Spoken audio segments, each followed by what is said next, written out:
ರಾಮನಗರ ಜಿಲ್ಲೆ ಬಿಡದಿ ಹೋಬಳಿಯ ಎಂಜಿ ಪಾಳ್ಯದಲ್ಲಿ ನೂತನವಾಗಿ ನಿರ್ಮಿಸಿರುವ ಪ್ರಾಥಮಿಕ ಆರೋಗ್ಯ ಕೇಂದ್ರವನ್ನು ಆರೋಗ್ಯ ಸಚಿವ ದಿನೇಶ್ ಗುಂಡೂರಾವ್ ಇಂದು ಲೋಕಾರ್ಪಣೆಗೊಳಿಸಿದರು. ಕಾರ್ಯಕ್ರಮದಲ್ಲಿ ಸಂಸದ ಡಾ ಸಿಎನ್ ಮಂಜುನಾಥ್, ಶಾಸಕ ಇಕ್ಬಾಲ್ ಹುಸೇನ್ ಸೇರಿದಂತೆ ಜಿಲ್ಲೆಯ ಅಧಿಕಾರಿಗಳು ಉಪಸ್ಥಿತರಿದ್ದರು.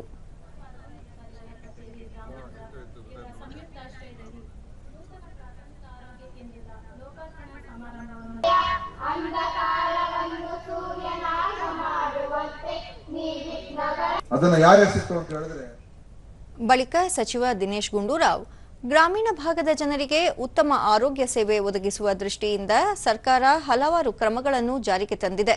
ಸರ್ಕಾರಿ ಆಸ್ಪತ್ರೆಗಳಲ್ಲಿ ರೋಗಿಗಳಿಗೆ ಅಗತ್ಯ ಚಿಕಿತ್ಸೆ ನೀಡಲು ಸಕಲ ವೈದ್ಯಕೀಯ ವ್ಯವಸ್ಥೆಯನ್ನು ಮಾಡಲಾಗಿದೆ.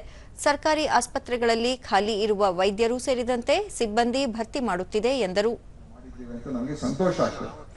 ಈಗ ಖಂಡಿತವಾಗಿ ಅದನ್ನ ನಾನು ಮೊನ್ನೆ ಮುಖ್ಯಮಂತ್ರಿ ಹತ್ರ ಮಾತಾಡಿದೆ. ಸರ್, ಇದು ಈ ತರ ಕಾರ್ಯಕ್ರಮ ಬಹಳ ಚೆನ್ನಾಗಿದೆ, ಇದು ಎಲ್ಲಾ ತಾಲೂಕುಗಳು ಕೂಡ ವಿಸ್ತರಿಸಬೇಕು ಅಂತ ಹೇಳಿ ನಾನು ಹೇಳಿದಾಗ ಅದನ್ನೆಲ್ಲ ಕಡೆ ವಿಸ್ತರಣೆ ಮಾಡೋದಕ್ಕೆ ಕೂಡ ಅವರು ಒಪ್ಪಿಗೆ ಕೊಟ್ಟಿದ್ದಾರೆ.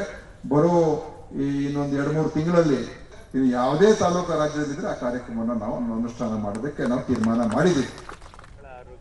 ಸುದ್ದಿಗಾರರೊಂದಿಗೆ ಸಂಸದ ಡಾ ಸಿಎನ್ ಮಂಜುನಾಥ್, ಸಾರ್ವಜನಿಕ ಆಸ್ಪತ್ರೆಗಳ ಸಮರ್ಪಕ ನಿರ್ವಹಣೆಗೆ ಹೆಚ್ಚಿನ ಆದ್ಯತೆ ನೀಡಬೇಕು.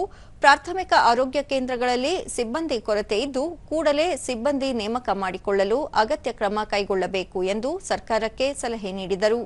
ಪಾರ್ಲಿಮೆಂಟರಿ ಸ್ಟ್ಯಾಂಡಿಂಗ್ ಕಮಿಟಿ ನಿನ್ನೆ ಮೀಟಿಂಗ್ ಇತ್ತು, ಅದರಲ್ಲೂ ಕೂಡ ಪ್ರಸ್ತಾವನೆ ಮಾಡಿದ್ದೇವೆ. ಸೊ ಹೀಗಾಗಿ ಕೇಂದ್ರ ಸರ್ಕಾರ ಮತ್ತು ರಾಜ್ಯ ಸರ್ಕಾರ ಎರಡೂ ಕೂಡ ಇವತ್ತು ಹೆಚ್ಚು ಅನುದಾನವನ್ನ ಇವತ್ತು ಆರೋಗ್ಯ ಕ್ಷೇತ್ರಕ್ಕೆ ಕೊಡಬೇಕು.